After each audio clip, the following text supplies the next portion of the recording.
I'm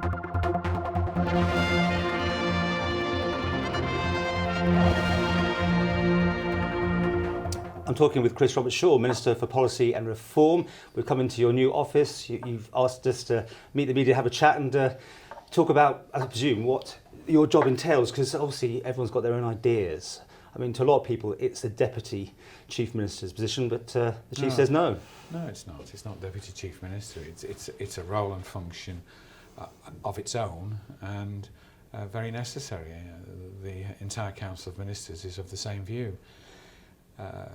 Government's been, shall we say, successful for the last goodness knows how long. It's had an enormous amount of money and a steady state environment, but we face new real challenges now. And what we're doing is effectively reinventing ourselves so that we're fit for purpose going forward. Big challenge. The old ways of doing things are no longer acceptable or will work in the future anyway.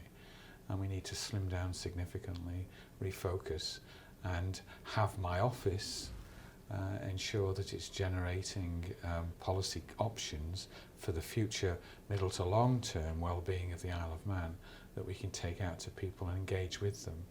Because up to now, so far, I think there's now a recognition, yes, the government is beginning to get smaller, but thus far it seems to people that it's all about dumping on the individual extra charges, higher fees and this sort of thing. And we need to go much further than that and make it clear that that's just part of the process. And people need to feel confident about the future, that yes, they can see where the Isle of Man government's going, where the future lies for them as individuals. What will their pension look like? What will our health service look like? What will our economy look like? So all these things are terribly important. And historically we haven't really done this medium to long term forecasting in the way that we're trying to do now, because again there has been no need. We've tended to be, Council's been an organisation that sees changes develop incrementally from departments. Now the smaller Council of Ministers is coalescing around as a smaller team around the need to form these policies and get full engagement. But let's talk about this flowchart then, really. Though. At the end of the day, don't all the other departments, in a sense, are reporting into you if they want to budgets and things, and you get involved with them, no. You have some say, you are slightly above them? No, it's a team. But you make decisions, right? And then you tell the Chief? We work together to bring the policy formation together in a coherent form. You're looking at it much too hierarchically, Paul. It's not that way. Well, you're on the third floor. This is a brand new office. I've never been in before. You were here with Mr. Tier. I call it the inner sanctum almost. I mean, that's how high this office is. It is a high office. It's an office with a very, very important role, and I'm the first to accept the fact that it does bear down on me a little bit in terms of I have to deliver. Yes, it does. But I'm confident that the reaction to the new post has been a good one, and that other ministers with their various responsibilities are keen to see us all come together and make sure it happens, because we all, regardless of our jobs, care hugely about the future well-being of the Isle of Man. Take us through it then. When departments, different areas of government, shall I say, want to do something, and do they have to consult with you before they spend that money now? Do they have to find that money from somewhere through you? What exactly is your say? No, I think look at the title of the job, policy and reform. The reform process has already started. That will continue.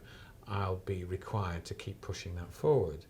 But as far as policy formation is concerned, that's going to be a collegiate process.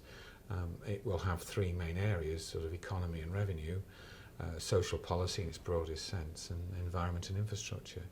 And in those areas, I'll be working with ministers with those particular responsibilities to bring it together as a coherent whole, so that's when we can go out to people and say, this is where we think we should be going, these are the options, and get engagement. I don't suppose that's going to be easy for 1 second, but we've got to do it. We've got to get people involved in the future of the Isle of Man.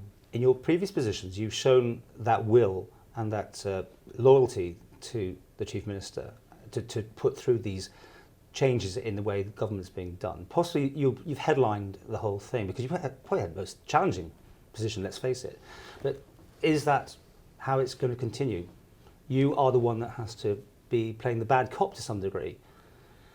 I have to be an enabler to see to push ourselves to a position where we have that policy outline that we can engage with people, and I don't pretend for a second it's going to be anything else other than a difficult task, but the fruits of our labours will be superb. We will be able to give people real confidence in the future, and there's no reason why we shouldn't, why the Isle of Man shouldn't succeed. We sometimes beat ourselves up just a little bit too much. We've got everything to play for. Yeah, we've got real challenges. I'm the first to accept that, particularly with regard to ensuring long-term viability of our pensions, which we must achieve. A much more sensitive welfare delivery so that we understand the individual an awful lot more than we do. And bringing it all together, and health, we need a quality health service, there's no doubt about that, but that doesn't come cheaply. So how do you fit all of that into a world where we're equally determined to be a low tax jurisdiction? Okay, you know, I'm stating the obvious, but that obvious position creates real challenge to formulate policy that works. Okay, this time next year, will you be the bad guy in Probably. the group? Probably. I hope not. I hope not. Nothing that I've ever done so far in government's been easy, and I hope I've brought a number of people with me, and equally I've, shall we say, upset others. But change is never easy.